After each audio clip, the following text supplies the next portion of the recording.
Hey guys, I'm Will from Tested. I'm Norm from Tested. Norm, I have something real silly on my head. You, like I, am wearing glasses. I'm wearing contacts actually today. Oh, you're wearing contacts. Yeah, these are project glass. They're not glasses. It's singular glass. You're wearing the famed Google Glass. These are the Google Glass. This is Sergey Brin's child. This is what he's been working on for the last few years. He handed it off to the Google Glass team last year. But earlier this year, they had a program, in addition to being a game developer, a Google developer, where you could buy them through I/O.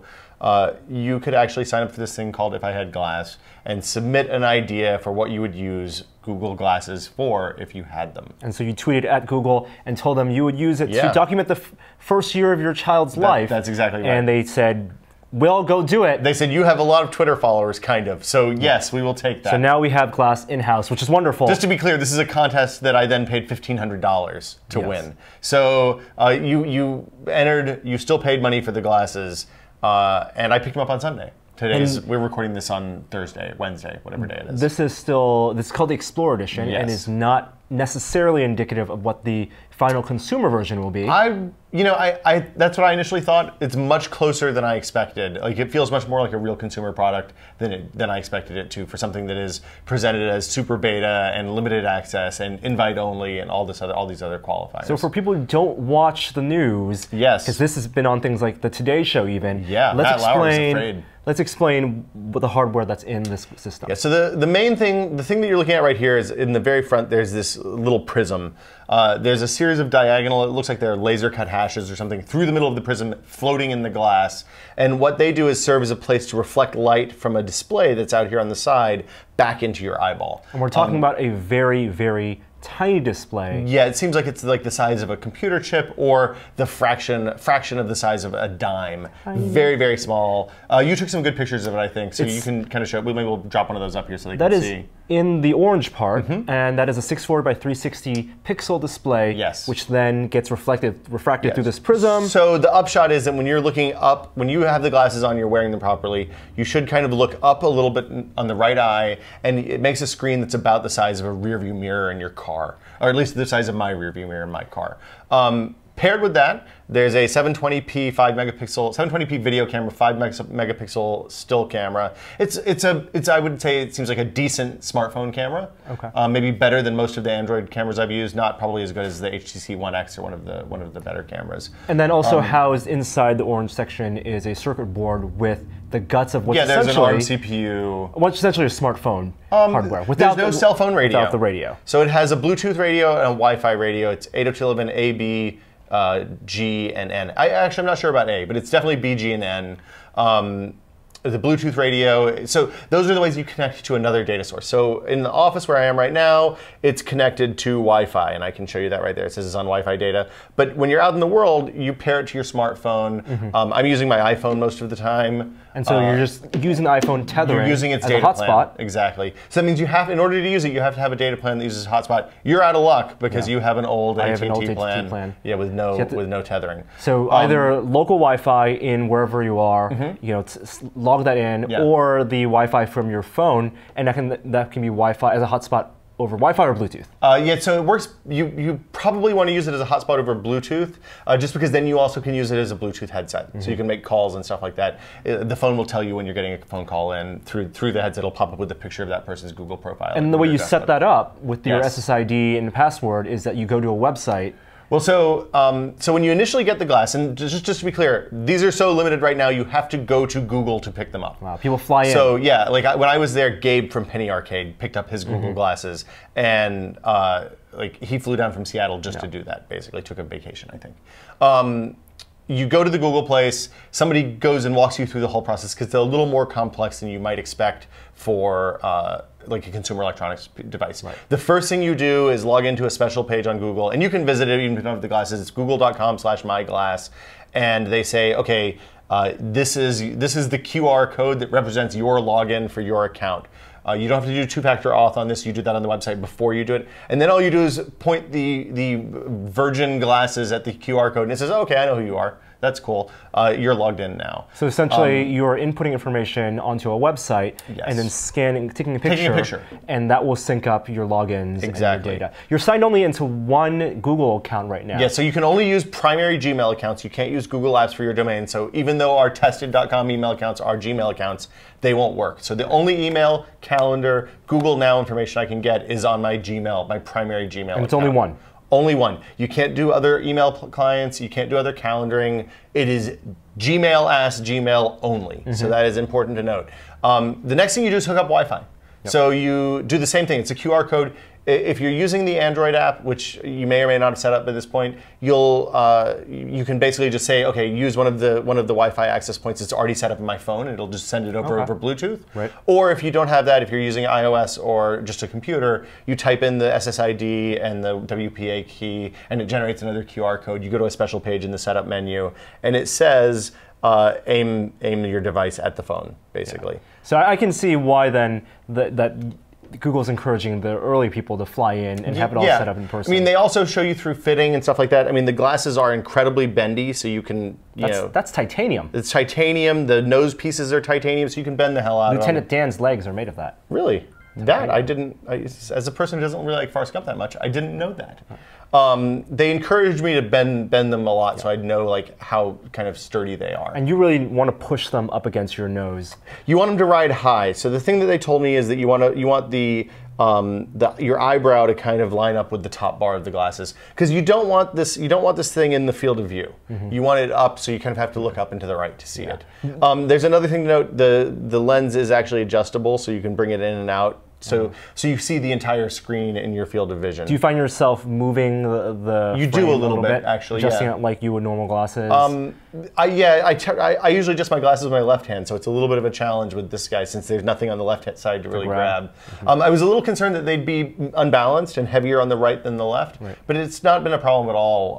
The glasses, I do have a little bit more pressure on the right side of the nose pad, but I actually went to the optician yesterday and they helped me fit them a little bit better. And you wear glasses normally when you don't wear contacts, and you said that these weigh a little bit more than your glasses, but not noticeably. So yeah, when I put the glasses on, when I put them on the first time, I didn't notice them weighing more. When I took them off and my regular glasses back on at the end of the day, it definitely felt lighter. It's one of those things where you can wear all day long, but not like you get used to it. It is not heavier than a pair of. If you have glasses made of glass instead of polycarb, these aren't going to be heavy for you. All right. So you set up Wi-Fi, you set up Bluetooth. If you're on Android, you connect to the app. What the app does is lets you do things like monitor the screen on an Android tablet. It pipes your SMS messages from the phone over to the tablet and lets you send SMS messages from the glasses.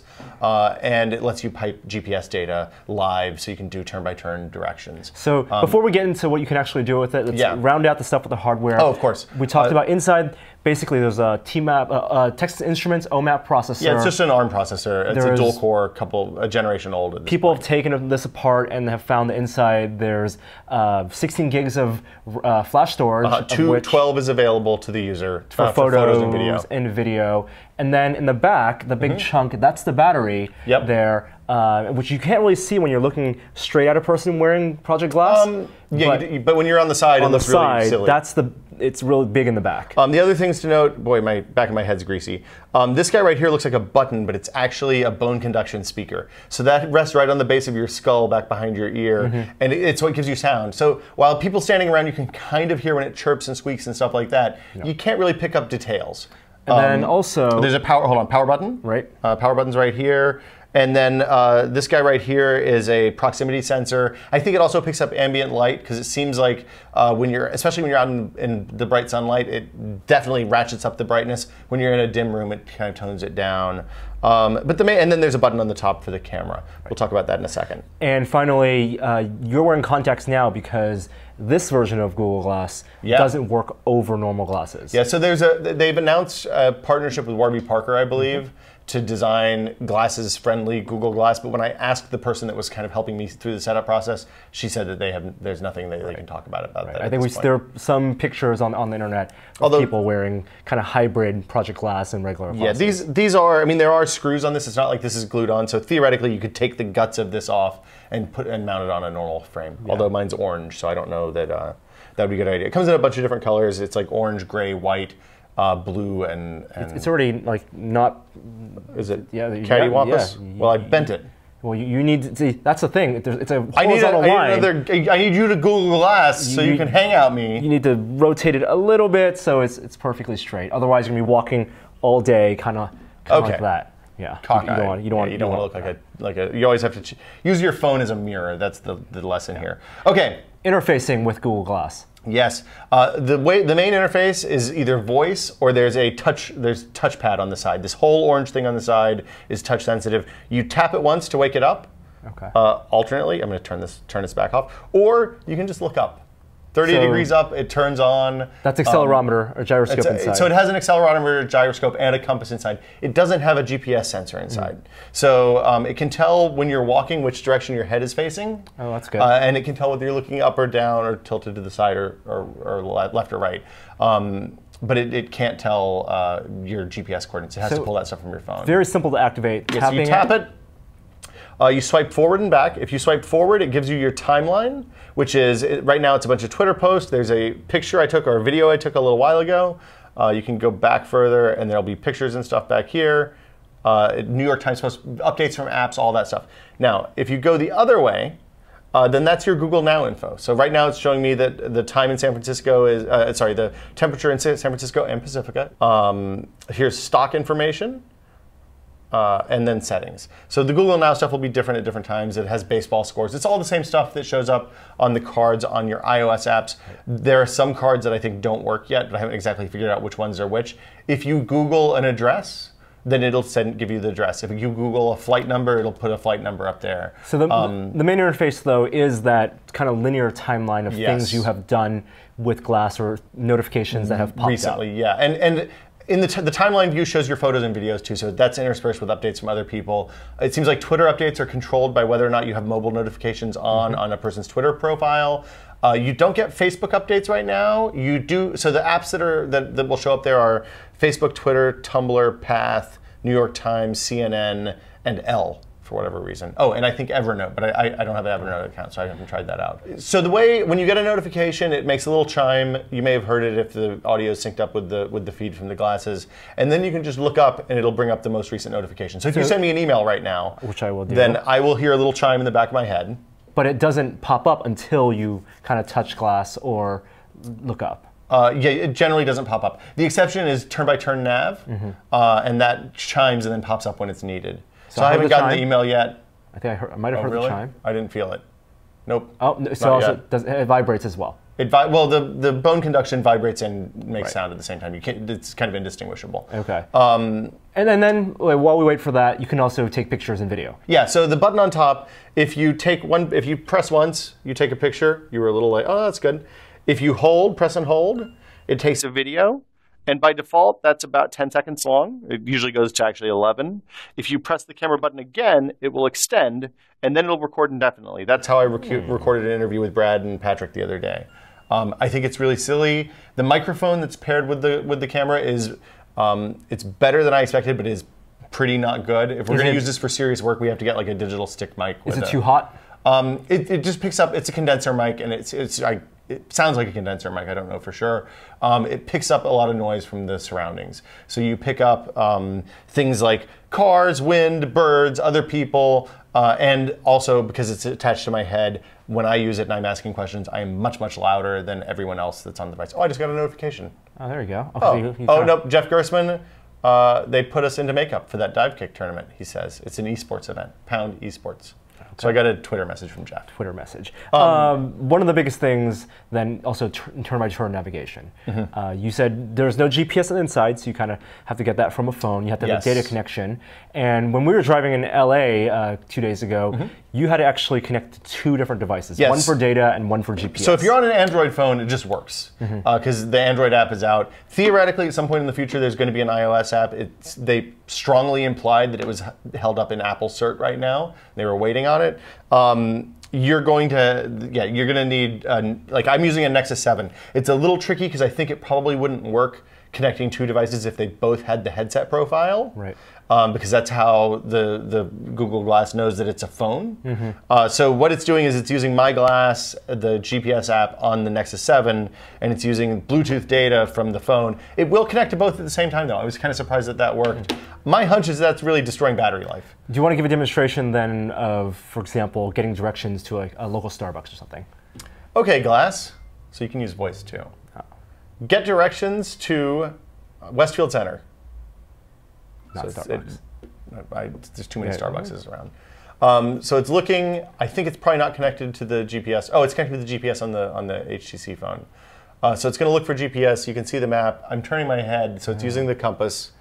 And this is a top-down map. This is a top-down map. Now the way Nav works, and we'll do a standalone video with this when Joey's back, and we have some capability to record in the car as we go. But the way it works when you're driving is you get a chime when you're coming up on an intersection. Then the screen pops up with a picture of the intersection, the name of the road you're turning on, how far away you are from it, and I found that to be incredibly useful because it's kind of in the same place as your rearview mirror. You just kind of glance up, you see the picture of the intersection. If you want to get a little tricky, you can kind of tilt down and look through the screen at the road at the same time. I don't know that I'm real comfortable with that. That is an advanced maneuver. It is a pro move. I would not encourage it. I don't know that it's really safe to drive with these things on right now because they're a little bit distracting. I could imagine though riding a bicycle with these. And then Joey was very excited about trying turn-by-turn directions while riding a bike in the city. Yeah, I find I haven't decided yet whether it's distracting because it's new or whether it's just distracting. I have to use it more before I can really say that. I'm really being careful about driving with it on right now, though, because it seems like the potential for heartbreak and disaster is really high. And you said voice interaction is another way to interface with this. I've got to exit out of the your nav. The nav first. Sorry. And so there's a microphone built in, and OK Glass is now the famous phrase we've heard. But you have to tap before OK Glass works. So I can't just say. Or you look up. Right. So now you could say OK Glass. OK Glass. It's too late. I already said OK Glass. There are a handful of things that you can do from the OK Glass menu. You can take a picture, record a video. Shit. As soon as I say these things, they fire. You can get directions. You can hang out with someone. You can send a message. This is another place that iOS and Android are different. On iOS, if you send a message, it's an email. On Android, if you send a message, it's a text message. And when you say, like, for example, take a picture. Glass. Yeah. Take a picture. It won't give you, like on a digital camera, the photo. There's no viewfinder. Viewfinder or preview for it. It just takes the picture, and you found that view, the field of view on the camera is pretty wide. So the thing about the camera is that the field of vision is crazy wide compared to a normal smartphone camera. It basically encompasses everything from about here to here that I can see, which is a fairly significant chunk of the room, like 70, 80 degrees, something like that. It's fairly high vertically, too. Now, I know we're not on a plane right now, and you're not skydiving into Moscone Center, but you can also do a live Google Hangout. You can do live Google Hangouts. And so let's demonstrate a quick Google Hangout to show the quality. We're on Wi-Fi right now, so this theoretically is the best possible internet connection, if our internet's all right. And you can just tell Glass to hang out with me. Okay, Glass. Hang out with Norman Chan. Norman Chan. So just talking about how this works, I've had a little bit of trouble connecting with people that are on the same LAN as I am. The quality is pretty bad compared to FaceTime and Skype and some of the other stuff that I've used.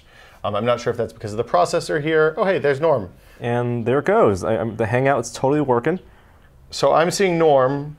Norm's seeing me. I'm going to go look at your screen. Oh, we have Glassception. Wow, look, it goes all the way in there. Yeah, the frame rate's a little bad. We're on Wi-Fi. We have a good internet connection here. I think and the resolution's low, the frame rate's bad. What you see from my MacBook Air camera is probably better than what I see from your Glass camera. Nope, it's still real shitty. Yeah, it's real bad. No. Yeah, it's bad all around. You look like mid-90s video conferencing here. Max headroom. Are you on Quick? Is that what we're using? Is this UCIC? No. Okay, so you can add people to the Hangouts. You can leave. Norm just left. Unfortunately, that ended our Hangout. I don't know, the Hangouts that I've done so far have been very low quality, whether I was on LTE, Bluetooth, streaming, direct Wi-Fi, I don't know what exactly the problem is. It may be that this is just not capable. And imagine if two people we're wearing Glass to a Hangout, they actually wouldn't be able to see each other They're just seeing what the other person is seeing. Unless they both have mirrors. Yeah, so you got to walk around with a hand mirror. Yeah. And oh, hey, babe, how's it going? And then I just wanted to say hi. I love you. It's been a long time since we talked. When I was at E3, Gina and I FaceTimed so that I could see the baby for reals. Okay. What else is on the list? What's the next thing? So charging this with a USB cable comes with both a wall wart and a USB cable. Hold on. So before we do this, the USB cable, they've solved the eternal USB problem. It took the engineers at Google to come up with what I would say is a pretty clever solution. They were very pleased with this. So this is something they called out. This is something they pointed out in the conversation, and it is worthy of pointing out. Because, you know, we've all done the thing where you take the USB plug and you're trying to jam it in, and you get the wrong end, and it doesn't go in. It's rectangle. It's the same on both sides. You can't tell unless you look at it real closely. So what rectangle they've done goes in the slot. Is there's a white side and a black side. It's just like that episode of Star Trek. This side, you'd think, would be at war with that side. Some people have white on the left, some people have black on the left. But no. Harmony. Harmony. Everybody's together. White goes with white, black goes with black. It's a little bit racist, but very handy and makes it really easy to plug in. Half an Oreo cookie. Exactly. The USB cable also is a flat one, which I kind of like. I mean, that's the latest trendy thing in cables, but it's cool. So I did this, and I'm not proud of it. The battery life isn't so hot on these. You're looking at, especially on, it seems like it's better on Wi-Fi. I was at 50% when I charged up just to make sure we'd have enough battery for this quick look. After 6 hours of use today. When we were at E3, I was getting maybe 4 or 5 hours at the outside. But I was, in fairness, I was using it a lot. I think probably 80 or 90 people tried them on over the 2 days we were in LA. I had to plug in the cable while I was wearing it. So you're wearing this. It was shameful. You had this cable plugged in. I'll just demonstrate. To the side, and then on the other side, you were plugged into a USB battery pack. I plugged into a Mophie juice pack. Put that in my pocket. Itself makes this 20 times more nerdy. It is. It was not my finest hour. Anything that could possibly be cool about Google Glass goes out the window when you have a cable like that. People stared. I mean, people. Okay, so we should talk about that because the staring is a real thing that happens. Over the last few days, I've been through a couple airports, went to a trade show, went to our office in LA, went to dinner a couple of times, saw a bunch of friends. Everybody is curious about Google Glass. Like the people that we met, whereas I mean, you were there, you saw. Oh yeah. I couldn't walk 15 feet without somebody either doing a double take or just coming up and saying, hey, how do they work, blah, blah, blah. Very first question, is that Google Glass? Like, what else could it be? Well, you never know. It's E3, so somebody could be walking around with some kind of crazy prototype on. That would be really sad. A lot of people just want to get their Facebook profile picture taken. Yep. So there are probably 60 people out there that have this pair of Google Glasses on. So it's not that you're taking a picture of them. No, they want to try them on. They want to put it on. And then they don't even care how it works. Yeah. They just hey, would you take my picture? Yeah. A lot of people asked how it works. There were a lot of people that were really curious about what the process is. There's actually a guest mode in the device that you can use to put it in like a dummy mode with jellyfish and fake calendar information, so you don't have to put your personal email. I wasn't really that concerned about that because my personal email doesn't have any secrets in it, but it is an interesting experience walking around. The first time I wore this out was one of the most stressful social situations I've been in since I was probably 14 and really awkward. Is your policy to take them off in certain places? Well, we'll get to that in a sec. Just the mere act of putting these on and walking through the airport when I knew people were going to be staring, like it was a social hurdle to get over. Like there was social anxiety. There was a lot of anxiety. I was in the car. I was sweating. I had the stomach gurgles. The whole thing. It was like the time. You know how when you go to a Halloween party and you're not sure if it's going to be a costume party or not, but you wear the thing that could be the costume and maybe isn't. That's what wearing Google Glass is like. So at least the first time. The good news is that we're off really quickly. Everybody was super curious. I was afraid the TSA people were going to give me a pain and give me trouble. Yeah. Absolutely nothing. They were just like, oh man, I haven't seen those before. What, do you like it? Is it good? Blah, blah. Yeah, same questions everybody else had. No touching. No touching. No, I didn't cut the TSA people. Bathrooms? I've worn into bathrooms. Now my policy on urinals, however. Okay. The policy on urinals is if there's dividers, I'll use the urinal. Otherwise, with glass on, I'm a stall guy. I think you should. I think it's stall guy permanently with glass. You think stall guy? Yeah. You're pretty tall, and urinal dividers do not. No. Okay. So SFO has really, really robust urinal dividers. That's a wide-angle lens, FYI. Yeah, but I can't. I'd have to. I'm not going to do a. Just for comfort. Reach and lean.